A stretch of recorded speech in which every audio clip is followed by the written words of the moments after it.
Big Data, aprendizagem de máquina, inteligência artificial, algoritmos, informática, teoria da computação, robótica, internet das coisas, arquitetura de computadores e muito mais, aqui, no podcast Ciência da Computação. A inteligência artificial sempre esteve na imaginação das pessoas. A ciência da computação estuda como criar agentes inteligentes capazes de entender e compreender seus meios e contextos, gerar conhecimento e tomar decisões lógicas. No centro desse problema está a língua. Os humanos são animais com inteligência claramente superior a qualquer outro animal, e uma das características que parece estar ligado a essa sua capacidade cognitiva está no domínio das línguas. A comunicação talvez seja a resposta da nossa inteligência e que nos permitiu criar sociedades complexas e cooperarmos uns com os outros. Sabendo disso, a ciência da computação sempre teve interesse em fazer as máquinas dominarem esse dom da linguagem. Nos últimos 2 anos houve um avanço significativo na área, conhecido como processamento de linguagem natural, que nos permitiu realizar tarefas incríveis como fazer computadores entenderem e gerarem textos. Mas ainda há muito que ser feito. E muito já foi feito por cientistas e estudiosos que se dedicam ao estudo da língua, os linguistas. A linguística é uma área do conhecimento que tem muito a contribuir nessa busca da computação, e parece que a computação também tem muito a contribuir a ela. E é exatamente sobre isso que vamos conversar hoje com Rafael Beraldo, formado em Letras pela Universidade Estadual Paulista e mestre pesquisador em Linguística Computacional pelo Instituto de Estudos de Linguagem, o IEL, da Unicamp. Bora lá?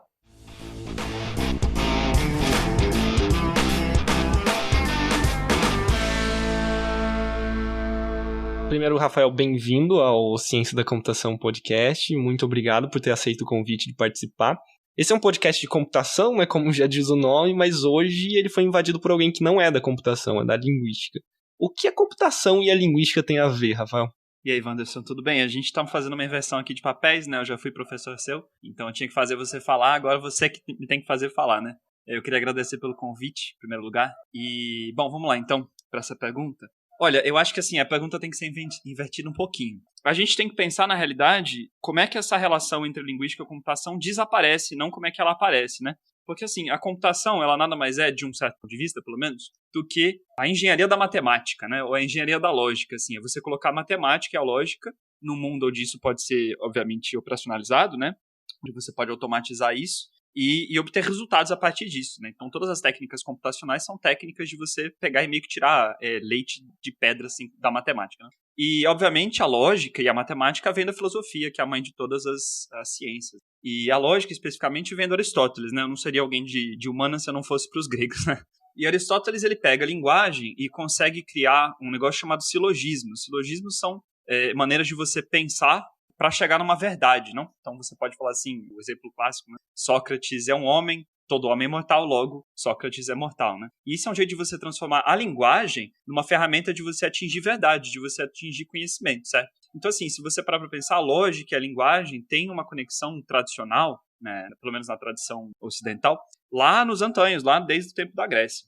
Agora, para responder a sua pergunta de maneira menos cínica, né, um pouco mais objetiva, acho que dá para falar que essa aproximação entre a computação e a linguística acontece no final dos anos 50, no começo dos anos 60, com a chamada revolução cognitiva, que é uma retomada dos estudos de psicologia mais introspectivos que a gente fala, né? Os estudos de psicologia, eles eram introspectivos antes da Primeira Guerra Mundial, antes da Segunda Guerra Mundial, e é só depois desse período, né, com o final do que a gente chama de behaviorismo, que é o estudo, né, o pessoal já deve ter ouvido falar de Skinner, de Pavlov, né, condicionamento operante, esse tipo de coisa, que é a ideia de que os seres são caixas pretas e eles aprendem por estímulos positivos e negativos, né, por reforços positivos e negativos, então eles têm respostas a estímulos, mas você não estudava a mente desses seres, dos seres humanos. Você tentava estudar tudo de maneira meio científica, de maneira meio objetiva, assim, mais objetivo possível. E nos anos 60, no começo dos anos 60, isso começa a mudar. A linguística começa a ser estudada de uma perspectiva mais psicológica, novamente. A psicologia começa a ganhar essa psicologia mais introspectiva, ou seja, a ideia de que nós temos processos mentais e eles podem ser estudados e compreendidos, começa a ganhar lugar de novo. Em especial, por exemplo, com o estudo de como é que a visão funciona. E isso tem uma conexão muito forte com a computação por causa da inteligência artificial. É nessa época mesmo que o John Searle e Marvin Minsky, né, começam a fazer estudo na área de inteligência artificial, cada um na sua seara, né, porque eles têm posto bem diferente. mas o Marvin Minsky, por exemplo, está tentando resolver o problema da visão computacional, que tem uma relação com a cognição, porque afinal de contas, quando a gente não vê pixels, né? A gente não vê coisas assim disformes, não, a gente vê bordas, a gente vê formatos, a gente vê objetos, e ele estava tentando resolver esse problema lá nos anos 60, um problema que até hoje não foi resolvido completamente, mas já melhorou muito. Hoje em dia as técnicas de inteligência artificial conseguem detectar bordas, detectar formatos, objetos, até seres mesmo, né? Técnicas computacionais que conseguem dizer que algo é um cachorro, algo não é um cachorro. Coisas mais complexas hoje em dia que já não entendo. Então, desde a revolução cognitiva, a gente tem essa conexão entre as duas áreas, por meio da psicologia, porque a linguística começa a ser vista como uma sub-área da psicologia e a computação começa a ter um interesse muito grande na psicologia para resolver o problema da inteligência artificial. Primeiro definindo o que é inteligência e depois vendo se o computador consegue, de alguma maneira, reproduzir a inteligência. E mais especificamente, você pode pensar, por exemplo, um dos maiores acadêmicos do século XX, que é o Noam Chomsky, né? Ele define uma hierarquia de linguagens formais, que é uma maneira de você definir que tipos de linguagens formais existem, né, quais são, e subdomínios de linguagens, e domínios incorporam as outras. E o Chomsky também tenta começar a entender a gramática das linguagens humanas, a sintaxe, esse motor de como as palavras são juntadas, né, concatenadas, do ponto de vista da computação, do ponto de vista da matemática. Então, a primeira descrição que o Chomsky tenta fazer é ver se a linguagem funciona com uma máquina de estados finitos. Uma máquina de estados finitos é, por exemplo, uma máquina que vende, por exemplo, Coca-Cola, né? Você vai naquelas máquinas automáticas, você coloca as moedas até chegar em 2,50, 3,50, seja lá quanto for o valor da Coca-Cola, e aí a partir do momento que você chega naquele valor final, ele joga para você uma latinha. Então o Chomsky começa a estudar a linguagem humana como uma máquina de estados finitos, e ele não consegue descrever a linguagem humana dessa maneira, né? Então ele começa a criar outros tipos de formalizações para tentar explicar como é que a sintaxe funciona. E na linguística, especificamente, a gente tem essa metáfora, na linguística não, na psicologia a gente tem essa metáfora de cérebro como computador, né? Um cérebro que tem memória, que tem processamento, tem um cache, se você parar para pensar, porque tem a memória de curto prazo, tem a memória de longo prazo, e assim, né, tem várias metáforas que você consegue fazer. A gente pensa muito o cérebro dessa maneira, no passado não era assim, mas hoje é, por conta dessa aproximação da computação com a linguística e com a psicologia de uma maneira mais geral. Embora hoje em dia a gente também tenha estudos na linguística e na psicologia, chamado geralmente de conexionismo, ou então uma perspectiva neurológica, né, do cérebro, onde a gente tenta não descrever o cérebro como uma máquina, um computador, né, mas como uma rede de neurônios, assim, trabalhando independentemente, não, mas com as suas conexões e níveis de ativação e assim sucessivamente. Acho que uma última coisa que vale a pena discutir também, a ideia do David Marr, também lá pelos anos 60, 70, que ele fala sobre diferentes níveis de análise de qualquer problema computacional, né? Qualquer problema computacional pode ser descrito de três maneiras. Ele pode ser no nível computacional, que é tipo assim, o nível matemático.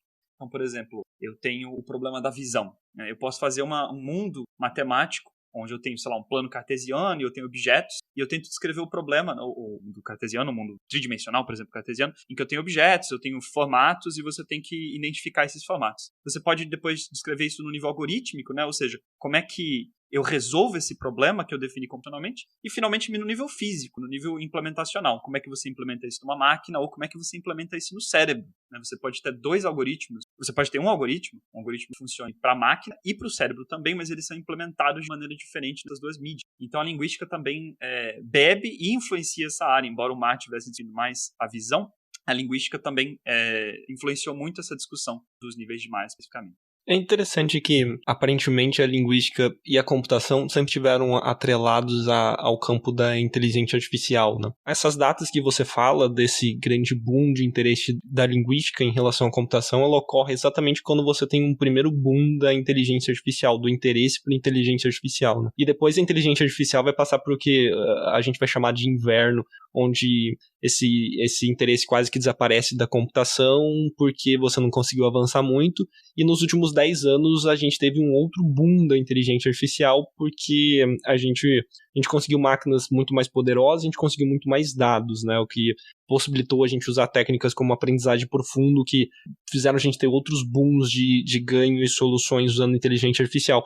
E um dos temas que hoje é muito quente também, de novo, está bastante atrelado com essa área da linguística, que é exatamente você conseguir entender textos, transcrever a voz para textos, fazer tradução, escrever textos que sejam coerentes. Esse é um dos problemas mais quentes, né, inclusive na área de inteligência artificial, nos últimos 2 anos. O que a linguística tem para contribuir hoje para a computação, para esses problemas computacionais?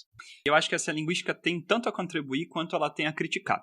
Eu vou dar as duas perspectivas, certo? Primeira contribuição. Então, por exemplo, no caso da transcrição, né, que a gente chama de speech to text. Você tem uma fala e você quer transcrever isso para um texto. E a síntese, que é o contrário, né, text to speech, então você tem um texto e você quer ler ele, são áreas que beberam muito da fonética e da fonologia, que são as duas áreas assim mais físicas, por assim dizer, da linguística, porque elas lidam com o dado sonoro, e é lógico hoje que a gente está estudando línguas sinalizadas, como a Libras, por exemplo, né? A gente tem outros suportes, como, por exemplo, a sinalização, mas vamos ficar só na fonética e na fonologia que diz respeito aos sons das línguas. Então, a gente tem fenômenos muito interessantes nas línguas do ponto de vista dos sons. E quando você conhece esses fenômenos, você consegue criar algoritmos muito mais eficientes. Vou dar um exemplo.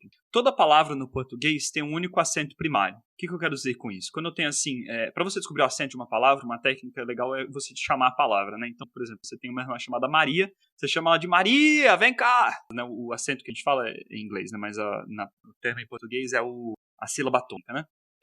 A sílaba tônica de uma palavra, ela só existe uma sílaba por palavra, né?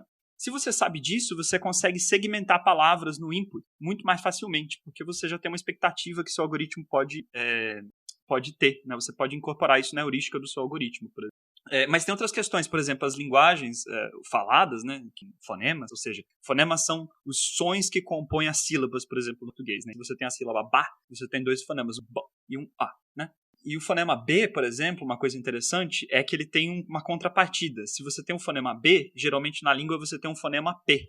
Okay? Qual é a diferença entre B e P? Quando você fala ba, você tem uma vibração das cordas vocais. Quando você fala p, você tem a mesma articulação da boca, mas você não tem uma vibração nas cordas vocais. Essa diferença que você tem entre o som de B e P, por exemplo, é o que a gente mostra na linguística como uma distinção significativa. O que eu quero dizer com isso? Eu tenho a palavra bata e a palavra pata. Né? Você sabe que esses 2 sons, eles definem palavras diferentes, eles distinguem palavras diferentes. São outras coisas que você pode colocar no seu algoritmo, se você sabe a língua que está sendo transcrita, né? Você consegue prestar atenção em certos pontos do sinal. Se você tem uma vocalização, se você tem um vozeamento, que é essa vibração das cordas vocais, você vai ter um efeito disso na onda sonora. E aí você consegue fazer ajustes finos dependendo da linguagem, da língua que você está tentando transcrever. Um outro exemplo ainda é o seguinte, a gente tem vários tipos de pronúncia diferentes. Como é que você faz um algoritmo que consegue pegar o português nordestino, o português sudestino, o português do sul do país e assim sucessivamente, né? E conseguir transcrever todos eles. Então, para dar um exemplo, ou mesmo o sudestino já tem diferença, né? São Paulo a gente fala, no interior a gente fala porta e no Rio de Janeiro se fala porta, né? Então, esses 2 sons de e de né, são sons de R. E isso tem que estar transcrito da mesma maneira. Então, você depende de um conhecimento linguístico para conseguir dar uma série de expectativas para o seu algoritmo para ele de maneira correta. Então, isso é uma maneira que a linguística ajuda a computação, né? De conhecimento que ajuda a computação. Agora, a gente tem uma discussão na linguística que é assim, nem sempre os linguistas e os computadores conseguem se comunicar. Existe uma área da linguística chamada linguística gerativa, onde a gente tenta descrever a sintaxe da linguagem. A gente imagina a sintaxe da linguagem como uma árvore, um diagrama em árvore, ou seja, um diagrama estruturado, onde as palavras estão ligadas por relações de dependência. Existe uma dependência estrutural entre as palavras. Só que, assim, existem várias teorias diferentes de como é que as palavras se concatenam e de como é que essa estrutura em árvore se organiza. A gente não conseguiu, depois de 60 anos de estudo, né, os gerativos começam com Chomsky ali na década de 60, junto com a revolução que a gente estava falando, e a gente não conseguiu chegar ainda a uma estrutura única para todas as línguas do mundo. É uma área que ainda está sendo estudada com muito afinco ainda, né, e tem muitos problemas, porque as línguas elas são muito diferentes entre si, pelo menos do ponto de vista superficial, mas espera-se descobrir uma coisa que una todas elas, que a gente consiga ter uma descrição única das línguas. É claro que elas têm diferenças, né? Mas existe algo que une todas elas. E a gente, na linguística, não conseguiu chegar a essa conclusão ainda. Então, quando a gente vai para o parseamento, né, o parsing de gramática, por exemplo, que é você pegar uma sentença, o João chutou a bola, e dizer que o João é sujeito, chutou é verbo e a bola é objeto desse verbo, nem todos os linguistas vão concordar com as análises e, por isso, a computação tem um problema em pegar e beber da fonte linguística diretamente. Tanto que existem, por exemplo, gramáticas que são feitas por computeiros ou então por linguistas mais preocupados com a implementação. Existe uma gramática dessa perspectiva gerativa, né, chamada Lexical Functional Grammar, ou geralmente LFG, que é uma gramática mais preocupada com a implementação. E a Xerox tem uma linguagem que usa LFG para você conseguir fazer um passe. Então você dá uma sentença para esse passe, né, para esse programa de computador, e ele diz para você quais são os constituintes. E os constituintes são assim, ó, o João é uma coisa, chutou outra coisa, a bola é outra coisa. E ele tagueia, né, ele coloca rótulos falando que o João é um sujeito, chutou é verbo, e assim sucessivamente, você consegue fazer uma interpretação disso a partir desse passe gramatical. Então, assim, a linguística não necessariamente está preocupada com a implementação das teorias que a gente faz, mas existem áreas que são mais ou menos implementáveis porque são mais ou menos fáceis de estudar. A gramática é uma coisa que a gente tem dificuldade justamente porque é uma competência completamente cognitiva, né? Não tem como a gente abrir a cabeça das pessoas e observar o que está acontecendo ali dentro. Enquanto que o sinal acústico, você consegue estudar esse sinal acústico do ponto de vista físico, por exemplo, de quais são as propriedades físicas dele e generalizar. E aí você consegue criar algoritmos que extraiam, por exemplo, uma transcrição a partir de um texto falado. Então, por exemplo, na fonética, como você disse, você tem diversas coisas que já foram estudadas no passado em relação ao som, à fala, que podem ser aproveitados, devem ser aproveitados para quem está tentando implementar isso na prática. Então a linguística tem em diversas áreas como contribuir para a computação, e o ao contrário também é verdade. A computação pode ter certas visões mais práticas e de entendimento da língua que pode levar a contribuições para o estudo da língua e da linguística, certo? Porque um dos santos graus hoje na inteligência artificial é exatamente entender e conseguir escrever textos que façam sentido. E a gente tem conseguido avançar de forma bastante impressionante nessa área nos últimos anos. Por exemplo, hoje você já consegue fazer algoritmos de aprendizagem de máquina ler um texto e responder perguntas sobre aquele texto. Então, por exemplo, uma prova como o do Enem, onde você tem um texto de apoio e depois questões sobre aquele texto, a gente já consegue fazer o computador interpretar o texto e responder as perguntas, né? Você vê possíveis contribuições da linguística ou ao contrário, possíveis contribuições da computação para com a linguística nesse assunto de compreensão e sentido da língua? Então, eu acho essa uma pergunta muito interessante. A gente tem que fazer uma pergunta um pouco filosófica antes da gente seguir em frente, embora a gente vá discutir a parte mais prática. Eu acho que uma pergunta muito importante de se fazer é a seguinte: o que é compreender alguma coisa? Então, digamos que eu fale assim, pega para mim a caneta. Okay? Então a gente tem esse referente, né, na visão clássica de compreensão, de linguagem, a gente tem esse referente no mundo real chamado caneta, que a gente convencionalizou de chamar de caneta em português. Em inglês é pen, em outras línguas tem outro encadeamento de sons que leva à produção na tua cabeça, né, desse referente, leva à referencialização desse referente caneta, ok? Então, essa ideia de compreensão, ela foi um pouco desafiada, por exemplo, por um filósofo da linguagem chamado Wittgenstein, nos anos 50, que lança um livro chamado Investigações Filosóficas, né? E nesse livro ele começa a mostrar como a linguagem, na realidade, ela cria um jogo de intencionalidade entre as pessoas que estão falando. Então, para pegar o mesmo de novo, digamos que a gente tem, nós sei lá, somos personagens de um filme e nós vamos cometer um assassinato, né? E aí a gente convencionalizou de chamar entre a gente a faca de caneta, mas eu não disse isso para você em momento algum, né? Eu posso virar para você e falar: Wanderson, pega para mim a caneta, né? E você entende que, na realidade, eu estou falando da faca ou da arma qualquer que vai ser usada como arma do crime. Então, isso significa que a palavra caneta não pode significar caneta especificamente, percebe? Então, isso cria um problema para essa palavra compreensão. E as pessoas têm hoje em dia discutido a compreensão do seguinte ponto de vista: quando eu compreendo o que você está dizendo, quer dizer que eu entendo a sua intenção. Há um jogo de leitura de intenção. Por exemplo, o Tomazello é um pesquisador que fala muito sobre isso. O Paul Bloom também, que as crianças, quando elas estão aprendendo linguagem, elas têm que imaginar a intenção do falante, né, do interlocutor delas, para conseguir estabelecer o significado das palavras. Por que isso é interessante do ponto de vista da comunicação? O exemplo que você deu, por exemplo, o Watson, né, uma inteligência artificial feita pela IBM, que faz justamente isso, né? Ele conseguia resolver problemas do tipo, quem foi a pessoa que inventou o avião? E ele conseguia corretamente dizer que foi o Santos Dumont, né? Porque ele conseguia compreender avião, inventou tudo mais, fazer uma busca na internet, encontrar essa informação e dar a resposta correta geralmente eles tinham, se eu não me engano, eles tinham uma série de escolhas, né? Não era uma pergunta aberta, mas era uma pergunta com múltiplas escolhas, assim. Então você consegue resolver o problema da compreensão, mas perceba que você não consegue resolver ainda o problema da leitura de intenção, que é algo um pouco mais sofisticado. Então, esses são problemas filosóficos, de vista da filosofia mesmo linguística e do que é compreender, que a gente tem que resolver antes da gente conseguir responder essa pergunta. O que a máquina faz quando ela compreende? Existe uma discussão, um exemplo, um argumento clássico do John Searle, por exemplo, lá nos anos 60, 70, em que ele está discutindo a ideia do Turing, né, de que a máquina, de que você pode dizer que uma máquina é inteligente quando ela consegue ter uma conversa com o ser humano sem que o ser humano dizer que a máquina, que aquilo é uma máquina, né? Então a ideia do Turing era você tem um terminal, né, de computador, você tem um teclado, uma tela e você está batendo papo com alguma coisa, você não sabe se é uma pessoa ou não, né? Pode ser uma máquina ou uma pessoa. E se você não conseguir dizer que aquela entidade com quem você está conversando, batendo papo ali, é um computador, o computador conseguiu passar um teste de inteligência. E daí vem o John Searle e faz a seguinte analogia. Bom, então digamos que eu tenho uma sala aqui com vários livros em português, e daí você recebe de um lado dessa sala ideogramas do chinês. Você recebe um texto lá em chinês.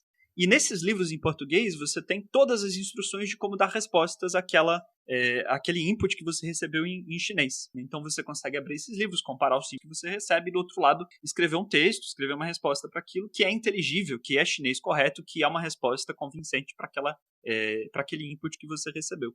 Aí a pergunta do Searle, né, o desafio do Searle é: você está falando chinês? Obviamente não, porque você tem um livro cheio de instruções, né, ou vários livros cheios de instruções, do que responder para cada input que receber em chinês. E você pode, inclusive, ter inputs aleatórios, né? Ou seja, você pode ter respostas diferentes para o mesmo input várias vezes diferentes. Só que o ponto dele é que você não está falando chinês. Então, do ponto de vista da cognição, do ponto de vista da linguística, o problema a ser resolvido, para dizer que o computador está compreendendo, é mostrar que ele não só está aplicando um algoritmo em cima de um input e gerando um output convincente, percebe? Mas sim que ele consegue interpretar a tua intenção e consegue conversar com você. Afinal de contas, dependendo do contexto que a gente tiver, eu posso falar uma mesma frase e a sua resposta vai ser completamente diferente ou você talvez nem vá responder, né? Então, tem essas nuances assim do que é uma conversação, do que é uma compreensão para ser resolvido. Trazer, então, dois contra-argumentos aí que você colocou para ver o seu ponto de vista. O primeiro, começando pelo último ponto que você falou sobre esse problema da tradução no chinês, isso cai num problema filosófico, problema do zumbi. A ideia é exatamente essa, de que se você tiver um ser, uma máquina, que ela consegue agir exatamente como um ser humano ou uma pessoa, existe diferença entre aquela pessoa e a máquina, no sentido de que se você existisse um zumbi que consegue imitar exatamente todo e qualquer detalhe que você possa imaginar de uma pessoa, esse zumbi também não estaria pensando? Esse zumbi também não seria uma pessoa? No sentido de que, será que não é nós que estamos colocando complexidade demais em quem somos nós? No sentido de que talvez se algo consegue fazer exatamente o que nós fazemos, ele não é exatamente como nós.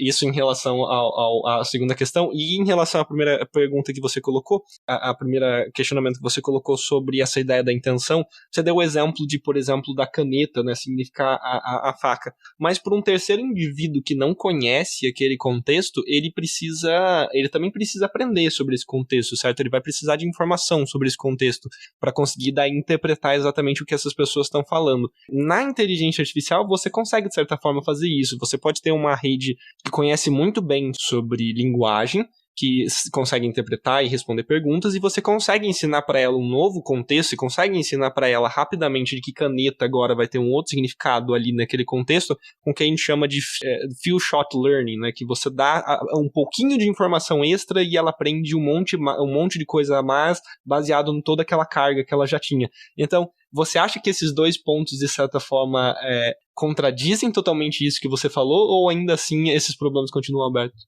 Não, eu acho que justamente isso avança a discussão. Por que é legal você fazer esse tipo de discussão entre áreas, né? Bom, para pegar o primeiro exemplo que você deu, então a pergunta do zumbi. Você tem um zumbi que se comporta exatamente como um ser humano. Isso não é um ser humano, afinal de contas? Essa é uma pergunta para a qual eu não tenho resposta. Não sei se alguém tem, provavelmente alguém na psicologia, na FLU também.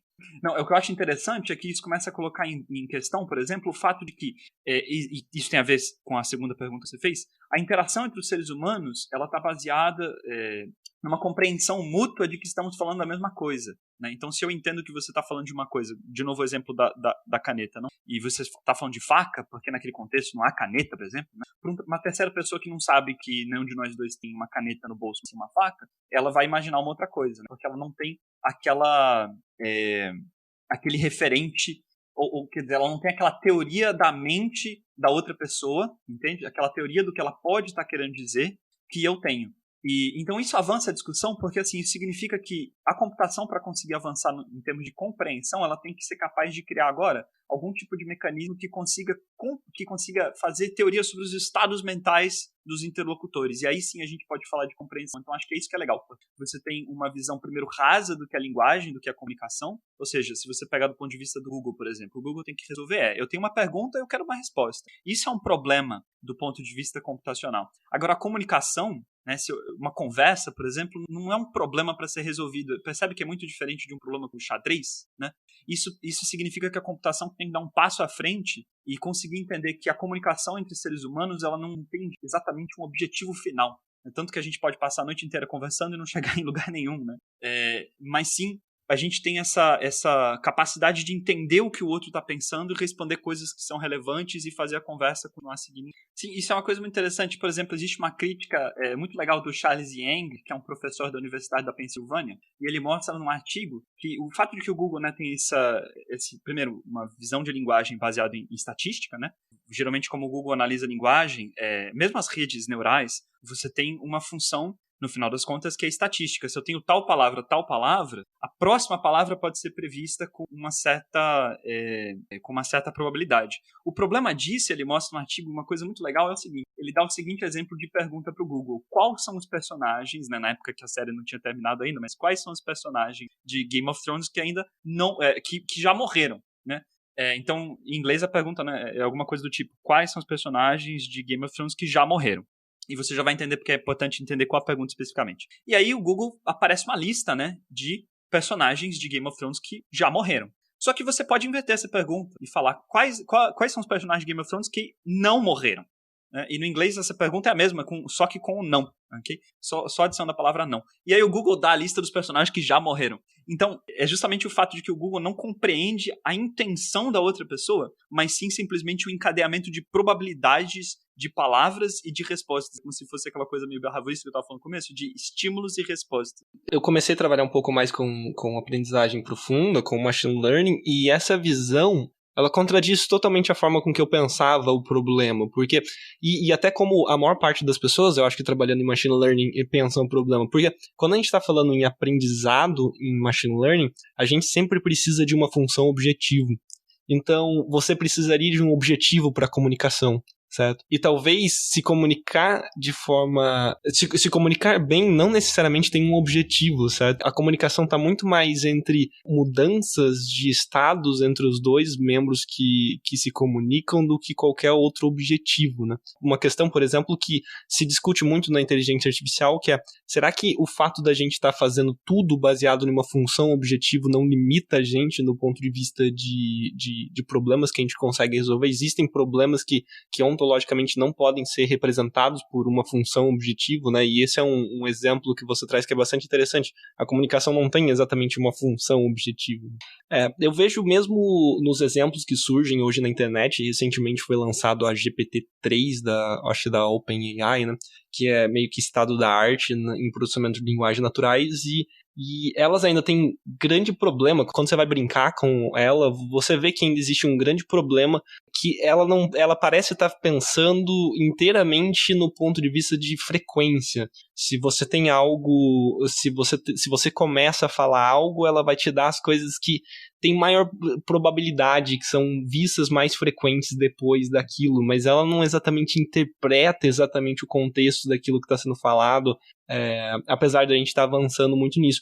E daí, isso traz uma pergunta que é: você acha que, olhando os resultados dessas novas redes neurais profundas que surgem no processamento de linguagem naturais, você se impressiona com esses resultados e você acha que, de certa forma, a computação está no caminho certo e que talvez num futuro próximo esse tipo de avanços, redes maiores com novos modelos consigam chegar a resolver todos esses problemas que a gente discutiu? Ou você acha que a gente teria que parar e repensar tudo que a gente está falando e tudo que a gente está fazendo no ponto de vista de linguagem, porque a gente não está fazendo exatamente certo, e recomeçar a implementar essas coisas? Você acha que a gente está no caminho para no futuro conseguir que uma GPT-10 consiga resolver esses problemas que a gente discutiu?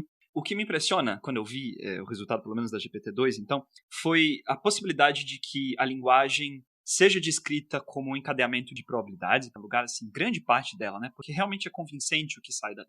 E também o potencial destrutivo disso, por exemplo, do ponto de vista de fake news. O problema que a gente tem hoje, e a GPT-2, acho que foi justamente esse o argumento na época, eles usaram para esconder o código, foi pela potencialidade de você gerar textos e desinformação, né, informação demais, mas que seja falsa, ou então que leve as pessoas a acreditarem em coisas que não são verdade, né?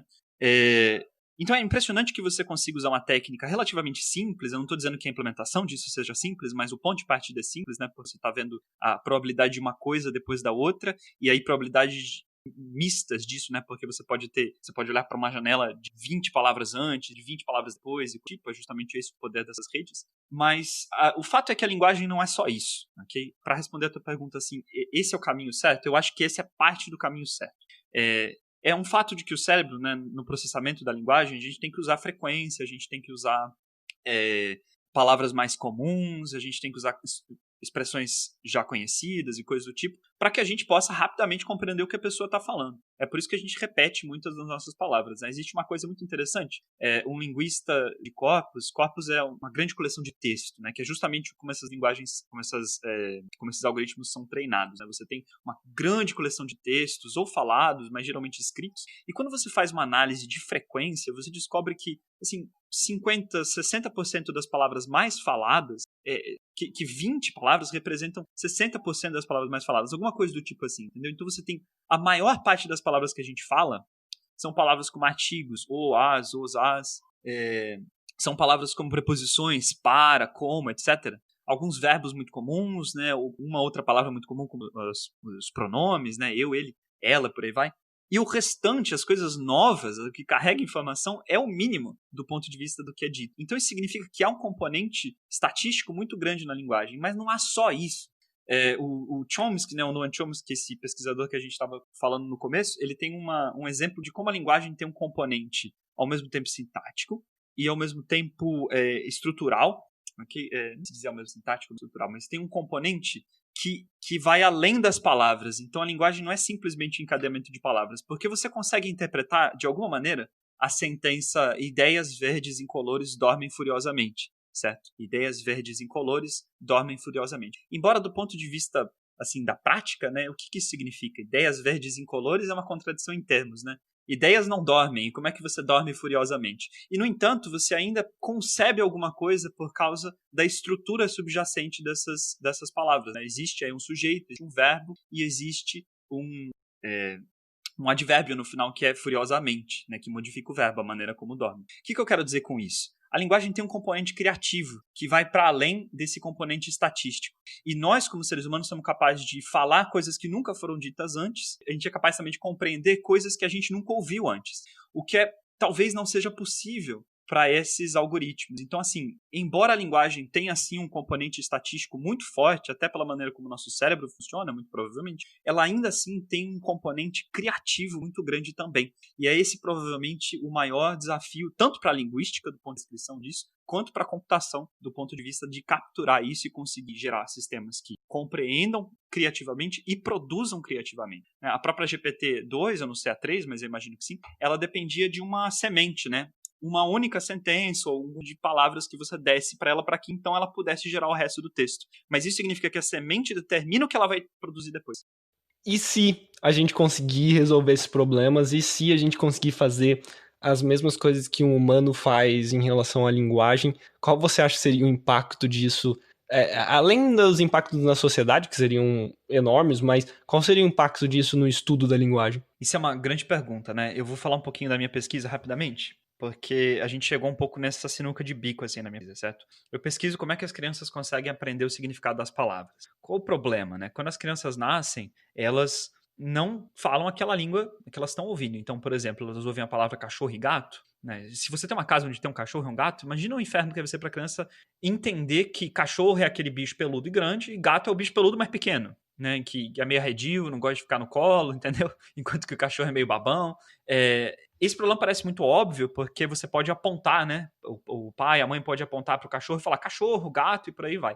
Só que isso não acontece. Se você for ver os dados que as crianças recebem, elas recebem uma fala como a gente está conversando aqui, um pouco mais simples, talvez, mas ainda assim elas não recebem geralmente palavras soltas. Isso representa mais ou menos 9% do input que a criança recebe, palavras soltas. E ainda assim existem palavras que são, por exemplo, como é que a criança vai aprender o que é sei lá, explosão, entende? Que é uma coisa, que é um processo, ou então uma coisa ainda que não tem uma realidade física, como por exemplo amor. Como é que a criança concebe essas coisas? Então, a gente tenta simular isso computacionalmente, ok? E aí a gente tenta chegar em algoritmos, a gente tenta simular os dados de entrada, né? As conjecturas que a criança pode fazer dos estados mentais das pessoas. Isso é feito ainda de maneira bastante rudimentar, a gente estuda mais referência física, ou seja, caneta, bola, gato, e não coisas que têm uma realidade psicológica, como amor, ou então ainda coisas mais complexas como um enunciado inteiro, né? O João chutou a bola, que isso tem um evento relacionado a isso, né? Mas a gente tenta descobrir algum algoritmo que permita explicar como é que a criança aprende palavras tão rapidamente, né? De 1 ano e pouquinho de vida, ela já está descobrindo as primeiras palavras já.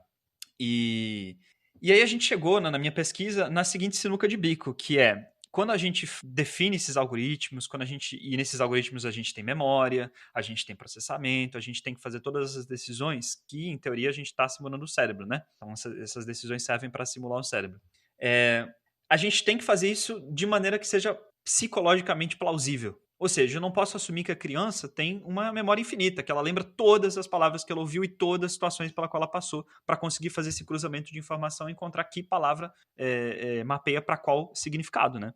E aí a gente estava na minha defesa de dissertação, e o professor que a gente chamou para discutir falou justamente sobre técnicas de computação, técnicas de inteligência artificial. E eu levantei para ele essa questão. Falei, cara, tá, legal, mas e essa questão da plausibilidade psicológica, né? Se você joga toda a força do Google, toda a força computacional do Google em cima de um problema, você resolve ele do ponto de vista computacional, o que isso significa para o ponto de vista da linguística, né? Que se relaciona à pergunta que você fez.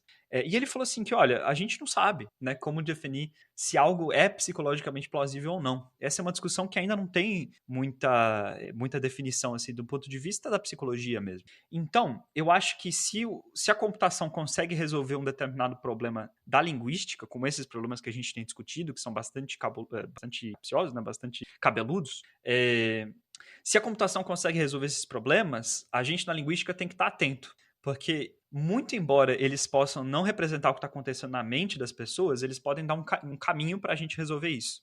E do outro ponto de vista, se a gente tem uma teoria que, de repente, resolve uma série de coisas dentro da linguística, eu acho que isso também pode isso pode impactar a computação de alguma maneira. Como tem impactado todos esses nomes que eu falei, do Chomsky, do Wittgenstein, do Tomasello, são coisas que, aos poucos, começam a penetrar as discussões da computação. Não necessariamente, se a gente conseguir resolver esses problemas, não necessariamente a gente vai resolver exatamente da mesma forma que o nosso cérebro resolve esses problemas, né? Você pode ter soluções diferentes, soluções que nem sejam biologicamente factíveis. E daí isso leva a um ponto interessante que eu não vejo evidência para que a forma com que a gente resolva esses problemas no ponto de processamento de linguagem naturais, como sendo o melhor possível e a melhor solução, e nem que ela seja a mais poderosa possível. E daí vem uma questão, é que se a gente conseguir resolver isso nas próximas décadas, a gente pode resolver e ir além do que a gente faz. E daí a coisa começa a ficar muito louca para mim, pelo menos no ponto de vista de pensar um futuro, que é, e se a gente chegar em máquinas que sejam melhor do que a gente em capacidades linguísticas? Como você vê um futuro onde isso aconteça? Você acha que isso é possível? Você acha que, do ponto de vista do que a gente entende da linguagem, o ser humano está no limite do que é possível? Ou uma máquina no futuro poderia ser melhor e ter capacidades maiores do que um ser humano?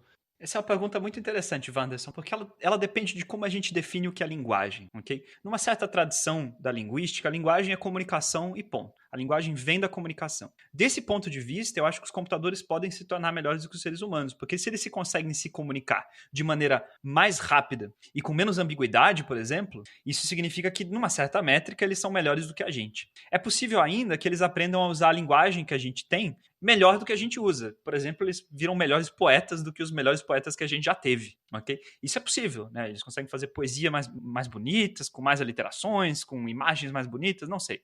Mas isso é do ponto de vista da comunicação. Existe uma outra tradição linguística que diz que a nossa capacidade linguística não é fundamentalmente de comunicação, mas sim de representação, ok? O que eu quero dizer com isso?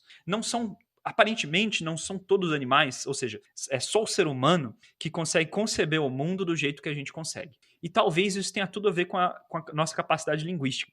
Talvez isso tenha tudo a ver, inclusive, com a nossa capacidade de realizar um processo que na computação é muito comum, né? Que é o processo de... fugiu o nome agora? De recursão, ok? Que é o processo da recursão. O que eu quero dizer com isso? A linguagem, de uma certa tradição de análise linguística, da tradição gerativa, mais especificamente, é um processo recursivo de concatenação de itens lexicais, de palavras. Né? Então você concatena eles de maneira recursiva. Okay? E isso, de acordo com alguns pesquisadores, é uma habilidade puramente humana. Nesse sentido, não tem muito como você melhorar, percebe? Porque é simplesmente como se fosse uma capacidade humana, assim. Digamos que você tem a capacidade, por exemplo, de definir bordas, né? O ser humano é capaz na observação, né? Na visão. A gente consegue definir bordas. Então, aqui na minha mesa tem um copo, tem um mouse, tem um celular, uma garrafa e por aí vai. E eu consigo muito bem delinear as bordas dessas coisas. Eu não vejo como é que um computador poderia ser melhor do que isso na mesma tarefa, entendeu? Então, eu tenho o mesmo tipo de input. Como é que eu posso dizer que um computador é melhor do que eu nessa tarefa? Ou seja, numa tarefa que é, na realidade, uma maneira de você enxergar o mundo, né? A nossa cognição faz isso. A nossa cognição pega o mundo, que é uma série de inputs que a gente recebe nos nossos sensores, como os olhos, os ouvidos e por aí vai, e faz algum tipo de análise em cima disso. É difícil falar sobre melhor, né? Porque, por exemplo, existem seres, né? Existem seres que veem muito mais cores que a gente, mas isso é melhor, entende? Então tem essa questão filosófica do que é melhor. E a mesma coisa para a linguagem. A linguagem talvez seja simplesmente uma capacidade cognitiva de organizar a informação dentro do cérebro que depois a gente usou para se comunicar. Então, agora, eu acho que, do ponto de vista da teoria da informação, eu consigo colocar mais informação numa expressão menor e menos ambígua. Eu acho que, nesse sentido, os computadores conseguem se dar melhor do que a gente. Faz sentido. De novo, volta naquele ponto, né, de que a gente está fazendo toda a aprendizagem de máquina, inclusive em processamento de linguagens naturais, sempre voltada para uma métrica, né? Mas não necessariamente a linguagem ela está condicionada a uma métrica ou tem um objetivo, né?